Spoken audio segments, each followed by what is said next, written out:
Hello guys, welcome back to S4 series. എപ്പിസോഡിന്റെ തുടക്കത്തിൽ നാമും ഷിയോയും കണ്ടുമുട്ടുന്നത് കാണിക്കുന്നു.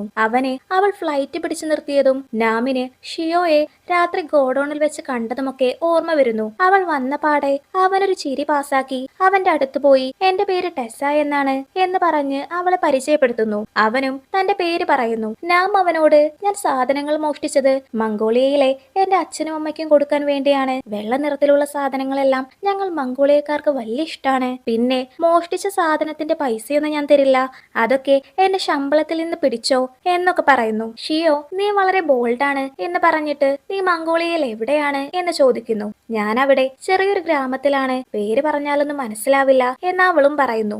അങ്ങനെയുള്ള ഒരു സ്ഥലത്തേക്ക് സാധനങ്ങൾ ഡെലിവറി ചെയ്യാൻ ബുദ്ധിമുട്ടാണല്ലോ എന്ന് അവനും പറയുന്നു. അവിടെ തപാൽ മാത്രമേ ഉള്ളൂ എന്ന് നാമും പറയുന്നു. എന്നിട്ട് നിനക്കെന്റെ ഫ്രണ്ട് ആവാൻ ആഗ്രഹമുണ്ടോ എന്ന് അവനോട് ചോദിക്കുന്നു. അവനും ഉണ്ടെന്ന് പറയുന്നു. എങ്കിൽ ഫോൺ നമ്പർ താ എന്ന് പറഞ്ഞ് അവൾ അവളുടെ ഫോൺ കൊടുക്കുന്നു. അവൻ നമ്പർ കൊടുക്കുന്ന സമയം കൊണ്ട് നാം ആ ഓഫീസൊക്കെ ഒന്ന് അടിമുടി നോക്കുന്നു. ഷിയോ അവളോട് ഇന്ന് രാത്രി എന്റെ കൂടെ ഫുഡ് കഴിക്കാൻ വരുമോ എന്ന് ചോദിക്കുന്നു. എന്നാൽ നാമിനിന്ന് അച്ഛനെ കാണാൻ പോവേണ്ടതുള്ളത് കൊണ്ട് തന്നെ ഇന്ന് വരാൻ പറ്റില്ല, ഞാൻ വേറൊരു ദിവസം വരാം എന്ന് പറഞ്ഞ് അവിടുന്ന് എണീറ്റ് ഇനി ഞാൻ ഒരിക്കലും മോഷ്ടിക്കില്ല, സോറി എന്നൊക്കെ പറഞ്ഞ് അവിടുന്ന് പോവാൻ നിന്നതും ഷിയോ അവളുടെ കയ്യിൽ കയറി പിടിക്കുന്നു. എന്നിട്ട് നീ ഉറപ്പായിട്ടും എന്നെ കോണ്ടാക്ട് ചെയ്യില്ലേ എന്ന് ചോദിക്കുന്നു. അവളും അതെ എന്ന് പറഞ്ഞ് അവിടുന്ന് പോകുന്നു. ശേഷം നാം ഹേസിക്കിനെ വിളിക്കുന്നു. അവൻ നിനക്ക് കുഴപ്പമൊന്നുമില്ലല്ലോ, നീ ഓക്കെ അല്ലേ എന്നൊക്കെ ചോദിക്കുന്നു. നാം അവനോട് എനിക്ക് ഷിയോയുടെ നമ്പർ കിട്ടി എന്നൊക്കെ പറയുന്നു. എന്നിട്ട് നീ വന്നിട്ട് വേണം ക്ലയന്റ് ലിസ്റ്റ് എടുക്കുന്നതിനെ കുറിച്ച് പ്ലാൻ ചെയ്യാൻ എന്നൊക്കെ പറയുന്നു. അവനും ഞാൻ എത്താറായി, നീ വെയിറ്റ് ചെയ്യ് എന്ന് പറയുന്നു. അടുത്ത സീനിൽ നാം ബോങ്കോക്ക് വിളിച്ചിട്ട് എന്റെ ജോലിയൊക്കെ കഴിഞ്ഞു, ഞാൻ ഇറങ്ങാൻ നിൽക്കാണ് എന്ന് പറയുന്നു. അപ്പയാണ് അങ്ങോട്ടേക്ക് ഹേസിക്ക് വരുന്നത്. അവൻ അവളുടെ അടുത്ത് ചെന്ന് നീ എങ്ങനെയാ ഷിയോയെ ഒറ്റയ്ക്ക് ഹാൻഡിൽ ചെയ്തത് എന്ന് ചോദിക്കുന്നു. മംഗോളിയൻ സ്റ്റൈലിലാണ് ഞാൻ അവനെ ഹാൻഡിൽ ചെയ്തത് എന്ന് പറഞ്ഞിട്ട് ഞാനതൊക്കെ വിശദീകരിച്ച് പിന്നെ പറഞ്ഞു തരാം. ഇപ്പൊ എനിക്ക് എന്റെ അച്ഛനെ കാണാൻ പോവണം എന്നൊക്കെ പറയുന്നു. നീ അച്ഛനെ കാണാനാണോ ഇത്ര ഗെറ്റപ്പിൽ ഒരുങ്ങി വന്നത് എന്ന് അവനും ചോദിക്കുന്നു. കേഡ്രാമയിൽ ഹീറോയിൻ നല്ല ഗെറ്റപ്പിലൊക്കെ ഒരുങ്ങി വരുമ്പോ ഹീറോ നീ സുന്ദരിയാണ് എന്നൊക്കെ പറയുന്നത് ഞാൻ ശ്രദ്ധിച്ചിട്ടുണ്ട്, അതുപോലെ അവർ വേറൊരു കാര്യം കൂടി ചെയ്യാറുണ്ട് എന്ന് പറഞ്ഞിട്ട് നാം അവനൊരു കൊട്ടു കൊടുക്കുന്നു. എന്നിട്ട് നിന്നെ കൊണ്ട് പറ്റുമെങ്കിൽ എന്നെ വന്ന് പിടിക്ക് എന്ന് പറഞ്ഞ് അവൾ ഓടുന്നു. അവനും ഞാൻ നിന്നെ ഇപ്പൊ തന്നെ പിടിക്കും എന്നൊക്കെ പറഞ്ഞ് അവളുടെ പിന്നാലെ ഓടുന്നു. ഇവരിങ്ങനെ ഓടിക്കളിക്കുന്നതൊക്കെ മുകളിൽ നിന്ന് ഷിയോയും കാണുന്നു. മറ്റൊരു ഭാഗത്ത് ബോങ്കോ നാമിനായി വെയിറ്റ് ചെയ്തുകൊണ്ടിരിക്കുകയാണ്. അപ്പൊ അങ്ങോട്ടേക്ക് നാമും ഹേസിക്കും വരുന്നു. അവർ ഒരുമിച്ച് വരുന്നത് കണ്ട് ബോങ്കോ ഹേസിക്കിനോട് നാമിന്റെ ബോയ് ഫ്രണ്ട് ആണോ എന്ന് ചോദിക്കുന്നു. അവൻ ഞങ്ങൾ ഫ്രണ്ട്സ് ആണ് എന്ന് പറയുന്നു. ബോങ്കോ നമ്മൾ ഇതിനു മുമ്പ് കണ്ടിട്ടുണ്ടോ എന്ന് ചോദിക്കുന്നു. സ്റ്റുഡിയോയിൽ വെച്ച് ഒരു തവണ കണ്ടിട്ടുണ്ട്, അന്ന് നിങ്ങൾ എനിക്കൊരു കൂപ്പൺ തന്നിരുന്നു, അത് ഞാൻ പാസ്പോർട്ട് സൈസ് ഫോട്ടോ എടുക്കാനായി നാമിന് കൊടുത്തിരുന്നു, അങ്ങനെയാണ് നാം അന്ന് നിങ്ങളുടെ സ്റ്റുഡിയോയിലേക്ക് വന്നത് എന്നൊക്കെ ഹേസിക്കും പറയുന്നു. ശേഷം ഹേസിക് അവിടുന്ന് പോകുന്നു.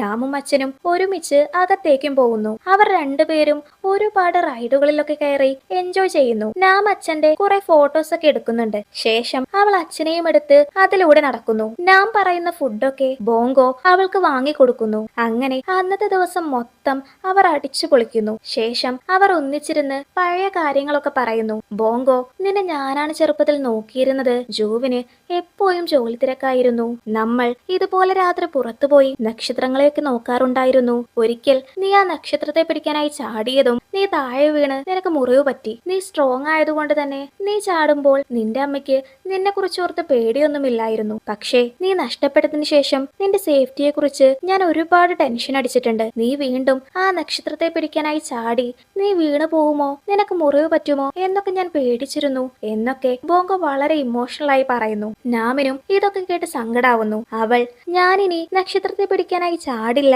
എന്ന് പറയുന്നു. ബോങ്കോ നീ ഡേഞ്ചർ ആയിട്ടുള്ള കാര്യങ്ങളൊന്നും ചെയ്യില്ലെന്ന് എനിക്ക് വാക്കുതാ എന്ന് പറയുന്നു. അവളും താൻ അങ്ങനെയൊന്നും ചെയ്യില്ല എന്ന് പ്രോമിസ് ചെയ്തു കൊടുക്കുന്നു. ഇപ്പുറത്ത് ഷിയോക്ക് സെക്രട്ടറിയുടെ കോൾ വരുന്നു.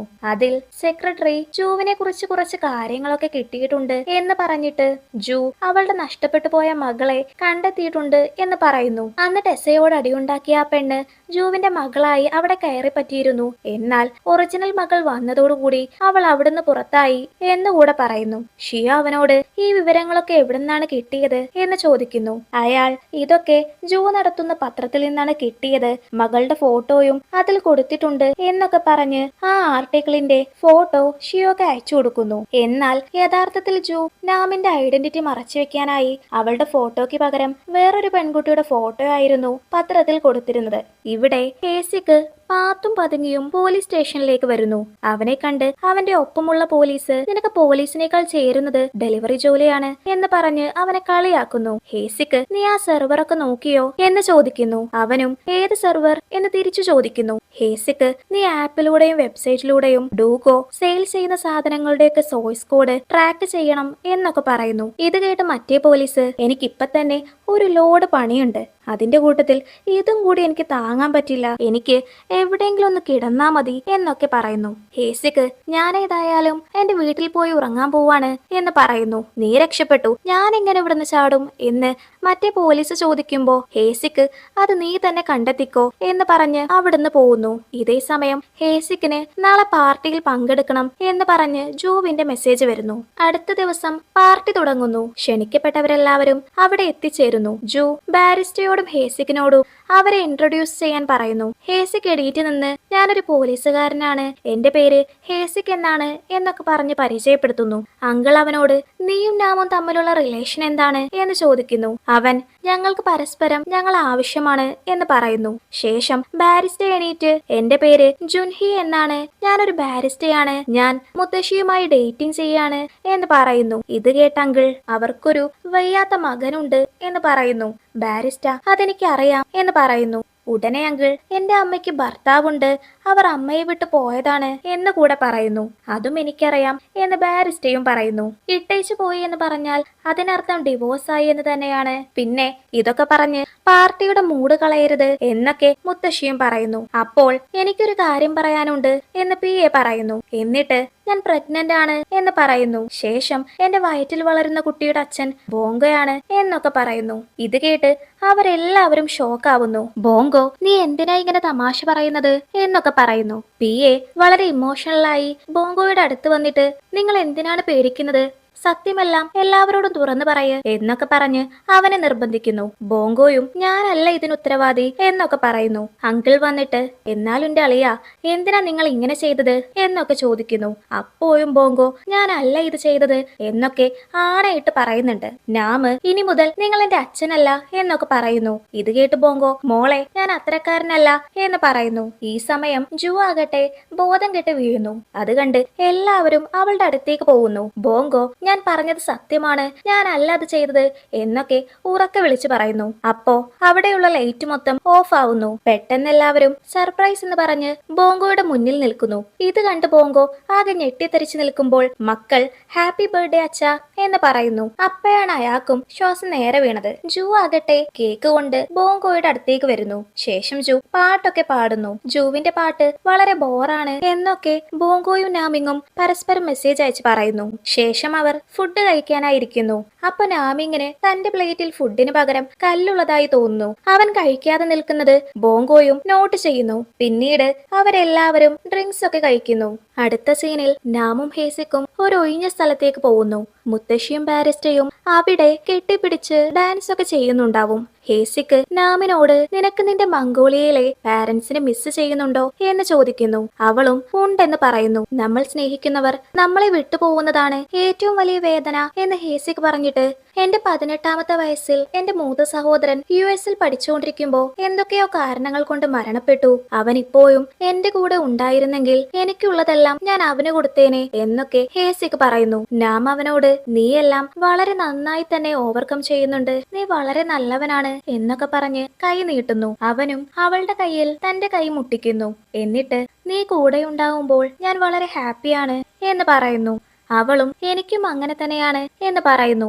ഓവറായി ഡ്രിങ്ക്സ് കഴിച്ചതുകൊണ്ട് തന്നെ ബാരിസ്റ്റ താഴെ വീഴുമ്പോൾ മുത്തശ്ശി അവരെ എടുത്തു പോകുന്നു. ഇത് കണ്ട് ഹേസിക്ക് ആകെ അന്തം വിട്ട് നിൽക്കുന്നു. പിന്നെയാണ് അവന് ഇവർക്കെല്ലാം പവറുള്ള കാര്യം ഓർമ്മ വന്നത്. ഇവിടെ ജൂവാകട്ടെ നാമും ഹേസിക്കും സംസാരിക്കുന്നത് കണ്ട് അവരെ തന്നെ നോക്കി നിൽക്കുന്നു. അടുത്ത സീനിൽ ആണുങ്ങളെല്ലാവരും സ്റ്റീം ബാത്ത് ചെയ്യുന്നത് കാണിക്കുന്നു. നിനക്ക് ഞങ്ങളുടെ മരുമോനാവാനുള്ള യോഗ്യതയുണ്ടോ എന്നറിയാനാണ് ജൂ നിന്നെ കൊണ്ട് കുറെ മദ്യമൊക്കെ കുടിപ്പിച്ചത് എന്നൊക്കെ അങ്കിൾ പറയുന്നു. നാംസൂൺ അമ്മയെ പോലെയല്ല, അവൾ വളരെ സ്വീറ്റ് ആണ്, അവളെ നീ വിഷമിപ്പിക്കരുത് എന്നൊക്കെ നാം ഇങ്ങും പറയുന്നു. നീ അവളെ കല്യാണം കഴിച്ചാൽ നീ ഉടനെ നാമിനൊരു പെൺകുട്ടിയെ കൊടുക്കണം, ഈ ഫാമിലിയിൽ നിന്ന് വിവാഹം കഴിക്കുന്നവരുടെ ഉത്തരവാദിത്തമാണത് എന്നൊക്കെ ബോങ്കോയും അവനോട് പറയുന്നു. വേറൊരു ഭാഗത്ത് സ്ത്രീകളും ബാധ ചെയ്തുകൊണ്ടിരിക്കുന്നു. നാമാണെങ്കിൽ ഹേസിക്കിനെ കാണാൻ വളരെ ഹാൻസം ആണല്ലേ എന്ന് ചോദിക്കുന്നു. അവൻ വളരെ ഹാൻസം ആണ്, അവൻ ഭംഗിയുള്ളത് കൊണ്ട് തന്നെ നിങ്ങൾക്കുണ്ടാകുന്ന മകളും സുന്ദരിയാവും എന്ന് മുത്തശ്ശി പറയുന്നു. പുറമേ ഉള്ളതിനേക്കാൾ അകത്തുള്ള ഭംഗിയാണ് പ്രധാനം എന്ന് ജൂ പറയുന്നത് കേട്ട് മുത്തശ്ശി അപ്പോ ബോങ്കോ ഹാൻസം ആണോ എന്ന് ചോദിക്കുന്നു. ബോങ്കോ ആളൊരു ഇഡിയറ്റ് ആണെങ്കിലും അയാളുടെ തലയും ചെവിയും ഒക്കെ കാണാൻ ഭംഗിയുണ്ട് എന്ന് ജൂവും പറയുന്നു. പിന്നെ എന്തിനാ നീ അവനെ ഉപേക്ഷിച്ചത് എന്നൊക്കെ മുത്തശ്ശി ചോദിക്കുന്നു. എന്നിട്ട് നാംസൂണിനെ തിരിച്ചു കിട്ടിയില്ലേ, ഇനിയും നിങ്ങൾക്ക് പഴയതുപോലെ ഒന്നിച്ചു ജീവിച്ചൂടെ എന്ന് ചോദിക്കുന്നത് കേട്ട് ജൂ ആകട്ടെ അത് പറ്റില്ല, ഞങ്ങൾ ഒന്നിച്ചാൽ വീണ്ടും തർക്കങ്ങൾ ഉണ്ടാവും എന്നൊക്കെ പറയുന്നു. ഇപ്പുറത്ത് ഹേസിക്ക് എനിക്ക് നാളെ രാവിലെ ഡ്യൂട്ടി ഉണ്ട്, അതുകൊണ്ട് ഞാൻ പോവാണ് എന്ന് പറഞ്ഞ് അവിടുന്ന് പോകുന്നു. അവൻ പോയതും അവർ ഓരോരുത്തരും എനിക്ക് അവനെ വളരെ ഇഷ്ടായി എന്നൊക്കെ പറയുന്നു. ഇവിടെ നാമ് ഇന്ന് മൂണിനെ കാണാൻ നല്ല വലുപ്പമുണ്ടല്ലോ എന്ന് പറഞ്ഞിട്ട് മംഗോളിയയിൽ മൂൺ എപ്പോഴും വലുതായിരിക്കും, കൂടാതെ അവിടെ റെയിൻബോയെ പോലെയുള്ള അറോറകളും ഉണ്ടാവും എന്നൊക്കെ പറയുന്നു. ജൂ അവളോട് നിനക്ക് വേണ്ടി ഞങ്ങൾ മൂൺബോ ഉണ്ടാക്കട്ടെ എന്ന് ചോദിച്ച് മുത്തശ്ശിയെ നോക്കുന്നു. ശേഷം മൂവരും കപ്പിൽ നിറയെ വെള്ളമെടുക്കുന്നു. 3 എന്ന് പറയുമ്പോൾ വെള്ളം ആകാശത്തേക്ക് ഒഴിക്കണം എന്ന് അവരോട് പറയുന്നു. അങ്ങനെ അവരതുപോലെ ചെയ്യുന്നു. പെട്ടെന്ന് ആകാശത്തിൽ മൂൺബോ പ്രത്യക്ഷപ്പെടുന്നു. റോഡിലൂടെ നടക്കുകയായിരുന്ന ഹേസിക്കും അത് കാണുന്നു. അടുത്ത ദിവസം ഡൂഗോയുടെ ഡെലിവറി ചെയ്യുന്ന വണ്ടി നിർത്താതെ ഹോണടിക്കുന്നത് കേട്ട് ആളുകൾ വന്ന് ഡോറ് തുറന്നു നോക്കുമ്പോ ആ ഡെലിവറി ബോയ് മരിച്ചു കിടക്കുന്നത് കാണുന്നു.